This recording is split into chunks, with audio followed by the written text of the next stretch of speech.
ہمارے دل کلر ہو چکے ہیں، اس موبائل کی دنیا میں گم ہو گئے ہو، اور ان موبائل کی فضولیات میں گم ہو کر حرام تک ہر طرح کی غلاظت اندر بھر دی ہے شیطانوں نے۔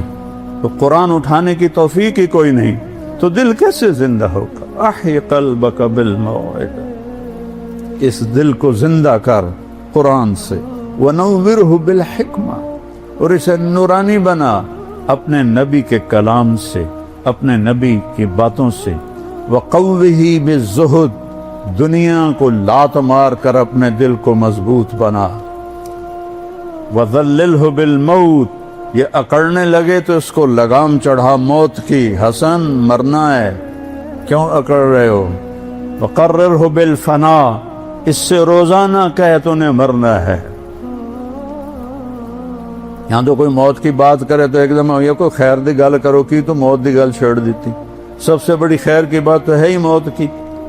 وقررہ بالفنا، سے اقرار لے کہ تو نے فنا ہو جانا ہے۔ وَأَعْرِضْ عَلَيْهِ أَخْبَارَ الْمَاضِينَ، پچھلے لوگوں کی کہانیاں سنا، سِرْ فِي دِيَارِهِمْ وَانْظُرْ فِي آثَارِهِمْ أَيْنَ حَلُّوا، ان کھنڈروں میں جا جو کبھی آباد، ان ویران حویلیوں میں جا جہاں کبھی ہٹو بچو کے شور تھے، ان بڑے بڑے محلات میں جا جہاں زیب و زینت آرائش کے نمونے تھے، آج وہاں مکڑی کے جالے ہیں اور سرد سنسناتی ہوائیں ہیں اور ٹوٹی دیواریں ہیں اور گرتی ہوئی چھتیں ہیں اور بکھرے ہوئے پتھر ہیں۔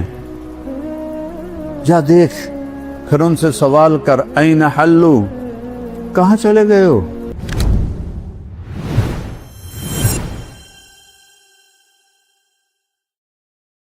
دنیا میں دو اندھیرے ہیں، ایک رات کا اندھیرا ہے، وآیۃ لہم اللیل نسلخ منہ النہار فاذا ہم مظلمون، میری بڑی نشانیوں میں سے ہے کہ میں دن کی کھال اتار لیتا ہوں اور اندھیرا چھا جاتا ہے۔ یہ اندھیرے وہ ہیں جو آفاقی ہیں، اس کائنات کے اندر ہے۔ ایک اندھیرا ہے جو دل پہ چھاکا، اس اندھیرے کا بھی علاج اللہ نے بتایا ہے، جو دل پہ چھا جاتا ہے اس اندھیرے کا علاج تو خود بخود کرتا ہے کہ الشمس والقمر والنجوم، سورج بھی نکالتا ہے، چاند بھی لاتا ہے، ستارے بھی لاتا ہے، دن کو بھی لاتا ہے، بطور احسان فرماتا ہے، اپنی قدرت اور طاقت بتاتا ہے۔ اگر میں رات کو کھڑا کر دوں، قل ارأیتم من جعل اللہ علیکم اللیل سرمدا الی یوم القیامت من الہ غیر اللہ یاتیکم بضیاء افلا تسمعون، میں رات کھڑا کر دوں، دن کو آنے نہ دوں، کوئی ہے رات کو واپس کرے، دن کو لے کر آئے؟ سنتے نہیں ہو؟ اگر رات کو دکھائی نہیں دیتا نا، سنائی دیتا ہے، تو یہاں اللہ نے کہا سنتے نہیں ہو، اس اندھیرے کو روک دوں، کون روشنی لائے تھے؟ پھر اس کا عکس بتائے، قل ارأیتم ان جعل اللہ علیکم النہار سرمدا الی یوم القیامہ من الہ غیر اللہ یاتیکم بلیل تسکنون فیہ افلا تبصرون، میں اس دن کو کھڑا کر دوں اور اسے جانی نہ دوں، اسے آسمان کے کلیجے میں گاڑ کے رکھ دوں، چند دنوں میں جل بھن کے راکھ ہو جاؤ گی۔ من الہ غیر اللہ یاتیکم بلیل، ہے کوئی اللہ کے سوا جو رات کو لائے جس میں تم آرام کر سکو؟ تمہیں دکھائی نہیں دیتا؟ چونکہ دن کی بات ہو رہی ہے تو اس میں آنکھوں کا ذکر، اور جب رات کی بات تھی تو اس میں کانوں کا ذکر کیے کہ رات کو نظر نہیں آتا افلا تسمعون، دن میں نظر آتا ہے افلا تبصرون۔ تو ان اندھیروں کے دور کرنے کا ایک نظام قدرتی ہے جو اللہ تعالیٰ نے شروع سے بنا دیا ہے۔ یہ دلوں لا تعمل ابصار ولکن تعمل قلوب التی فی الصدور، یہ آنکھوں سے اندھے نہیں ہیں، یہ دل سے اندھے ہیں، ان کے دلوں پر سیاہی ہے، ان کے دلوں پر اندھیرا ہے۔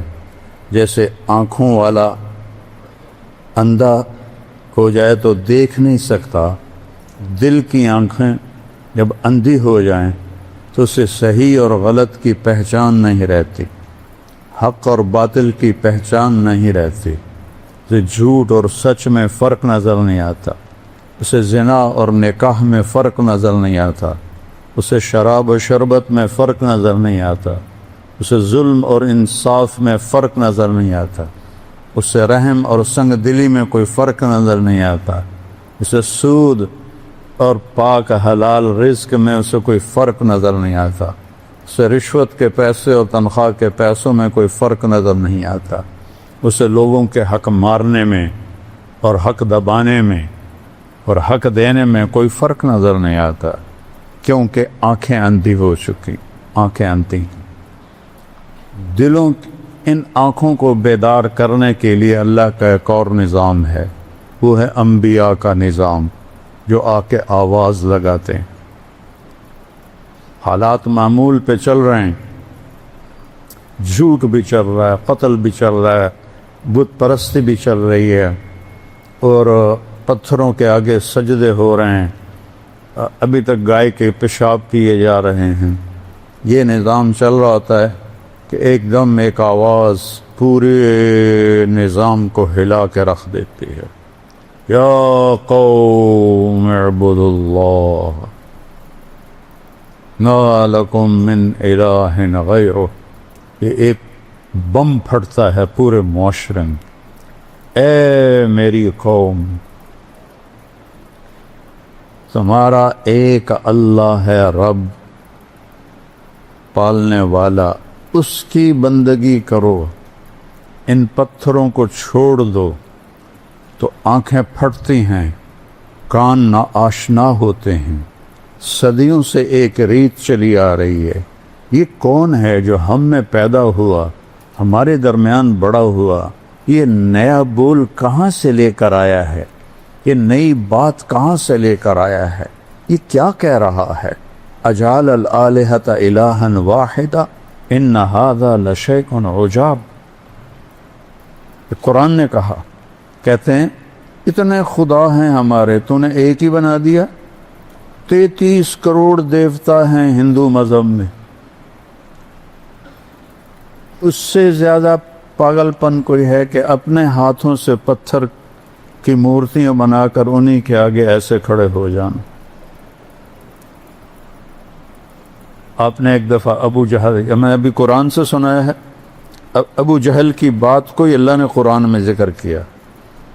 آپ نے کہا، یا ابا جہل کلمۃ واحدۃ لو تعطونها لدانت لکم العرب والعجم۔ اے ابو جہل، ایک بات میری مان لو تو عرب بھی تمہارے تابع ہوگا، عجم بھی تمہارے تابع ہوگا۔ تو ابو جہل سے اپنے ران پہ ہاتھ مار کر کہنے لگا، وَأَبِيكَ 10 کلمات ہیں، تیرے باپ کی قسم، اگر عرب اور روم و فارس ہمارے تابع ہوتے ہیں، ایک نہیں 10 دفعہ وہ پڑھنے کو تیار ہے۔ کیا ہے وہ بول، بتاؤ جلدی سے۔ آپ نے فرمایا، قولوا لا الہ الا اللہ، کہہ دو کہ اللہ ایک ہے اور کوئی اس کے ساتھ معبود نہیں، شریک نہیں، وزیر نہیں، مشیر نہیں، کوئی اس کے حفاظتی دستے نہیں، کوئی اس کا زمان و مکان نہیں، وہ بے عیب ہے، شکل و صورت سے بھی پاک ہے، کھانے پینے سے پاک ہے۔ ابو جہل کہنے لگا، اجعلت الآلہۃ الہا واحدا ان ھذا لشیء عجاب، اسی کو اللہ نے قرآن میں ذکر کیا۔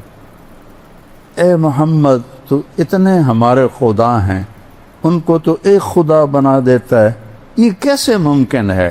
اس کو اللہ نے قرآن میں ذکر کیا۔ یقولون اجعلت الآلہۃ الہا واحدا ان ھذا لشیء عجاب، یہ تو عجیب بات ہے۔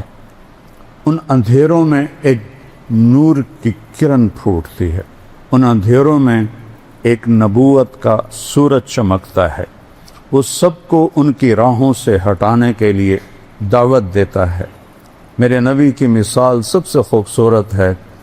آپ کو جب اللہ نے حکم دیا قم فانذر، کھڑے ہو جاؤ میرے محبوب، یا ایھا المدثر، قرآن میں دو لفظ ہیں، یا ایھا المزمل، یا ایھا المدثر، دونوں کا مطلب ہے چادر لپیٹ کے سویا ہوا۔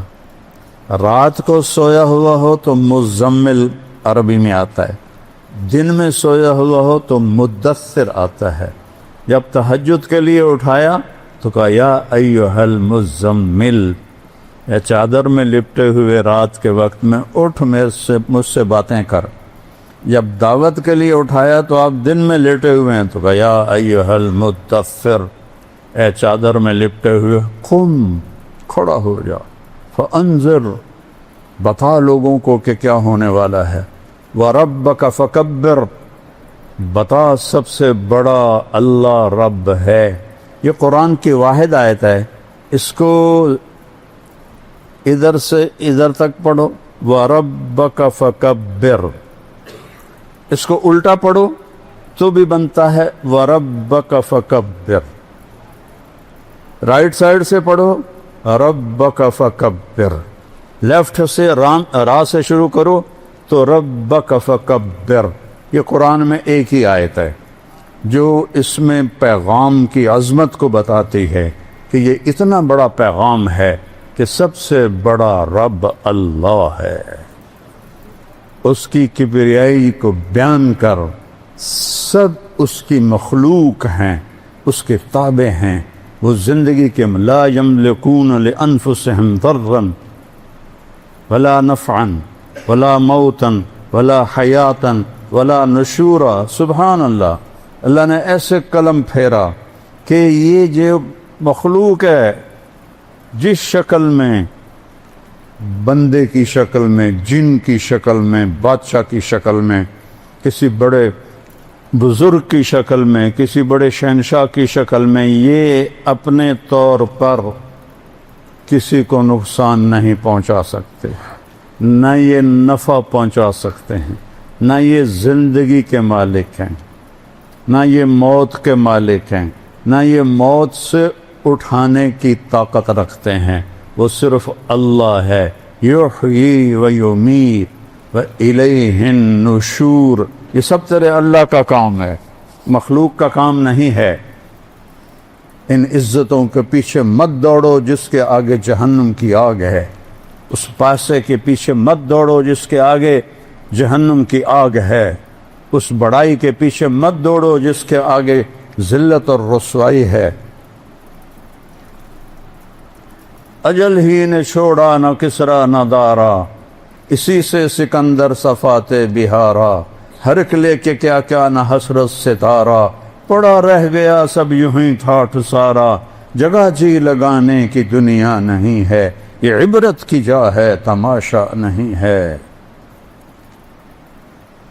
یحیی و یمیت، اللہ اپنا آپ کو بتا رہا، جانتے ہو میں کون ہوں؟ لہو ملک السماوات والارض، زمین آسمان کی بادشاہی اکیلے اللہ کی ہے۔ کیا طاقت ہے؟ یحیی و یمیت، مچھر مار کے دکھاؤ، مکھی مار کے دکھاؤ، انسان مارنا تو بات کی بات ہے۔ زندگی تیرے اللہ کا امر ہے، موت تیرے اللہ کا امر ہے، نہ اس سے بڑے بچے نہ چھوٹے بچے، صرف ایک ہستی کو اللہ نے اختیار دیا، چھوڑا نہیں۔ یا حبیبی عش ما شئت، میرے محبوب آپ کو اجازت ہے، آپ جتنا زندہ رہنا چاہتے ہیں آپ رہیں، یہ تو قید خانہ ہے دنیا. کوئی قید خانے میں بھی خوشی سے رہتا ہے؟